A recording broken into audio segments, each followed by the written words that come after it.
حضرت عوف بن مالک رضی اللہ تعالیٰ عنہ سے روایت ہے کہ غزوہ تبوک میں حضور صلی اللہ علیہ وآلہ وسلم کی خدمت میں حاضر ہوئے۔ اس وقت آپ ایک خیمہ میں تشریف فرما تھے۔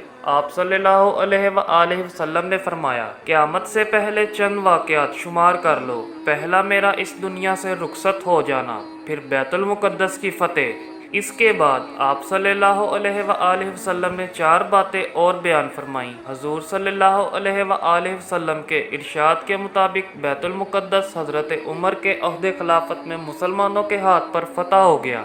رسول اکرم صلی اللہ علیہ وآلہ وسلم نے فرمایا، قیامت سے پہلے مسلمان ایسے لوگوں سے لڑیں گے جن کے چہرے چپٹے ہوں گے۔